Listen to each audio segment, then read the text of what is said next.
Civil services లో top rank సాధించాలని లేదా ఐఐటీలో చదవాలని చాలా మంది కలలు కంటారు. కానీ రెండూ సాధించిన జంట మన హైదరాబాద్లోనే ఉంది. తెలంగాణ పోలీస్ శాఖలో కీలక బాధ్యతలు నిర్వహిస్తున్న సివి ఆనంద్, ఆయన భార్య లలిత ఆనంద్.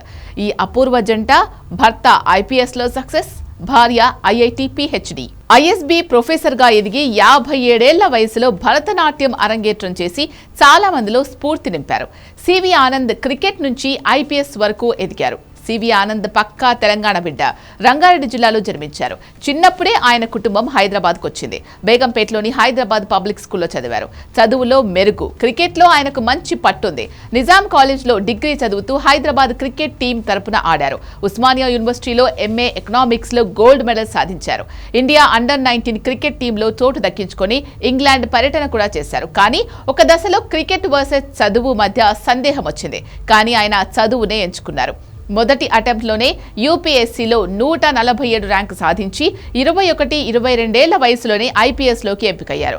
ఆయనకు సొంత రాష్ట్రం క్యాడర్ రావడం మరో విశేషం. భర్తకు తగ్గ భార్యగా లలిత ఆనంద్ తనదైన మార్కు చూపారు. భర్త కెరియర్, పిల్లల పెంపకం కోసం చదువును మధ్యలో ఆపేశారు. 40 ఏళ్ల వయసులో మళ్లీ పుస్తకాలు చేతపట్టి ఐఐటి మెడ్రాస్లో పిహెచ్డి చేశారు. మ్యాథమెటికల్ స్టాటిస్టిక్స్, కార్పొరేట్ ఫైనాన్స్ పూర్తి చేశారు. ఇండియన్ స్కూల్ ఆఫ్ బిజినెస్ ఐఎస్బిలో మ్యాథమెటిక్స్ స్టాటిస్టిక్స్ రీసెర్చర్గా చేరి అసిస్టెంట్ ప్రొఫెసర్గా పనిచేశారు. చిన్నప్పటి నుంచి సాంప్రదాయ నృత్యాలంటే ఆమెకు ఇష్టం. కానీ చదువు, కుటుంబం కోసం ఆపేశారు. 50 ఏళ్లు పైబడిన వయసులో మళ్లీ నాట్యం వైపు మనసు మళ్లింది. 57 ఏళ్ల వయసులో భరతనాట్యం అరంగేట్రం ఇచ్చి అందరినీ ఆశ్చర్యపరిచారు. సివి ఆనంద్, లలిత ఆనంద్ ఆదర్శ దంపతులు స్ఫూర్తి నిదర్శనం.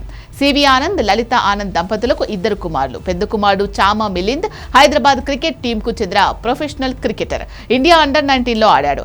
ఐపీఎల్లో ఆర్సీబీ తరపున కూడా ఆడారు. ఈ దంపతులు నిరూపించింది ఏంటంటే వయస్సు, పరిస్థితులు ఏవైనా, కమిట్మెంట్ ఉంటే ఏదైనా సాధించొచ్చు. భర్త పోలీస్ సేవలో, భార్య అకాడమిక్స్ అండ్ ఆర్ట్లో తమదైన మార్కు చూపి పిల్లలను కూడా స్ఫూర్తి కేంద్రంగా మార్చారు.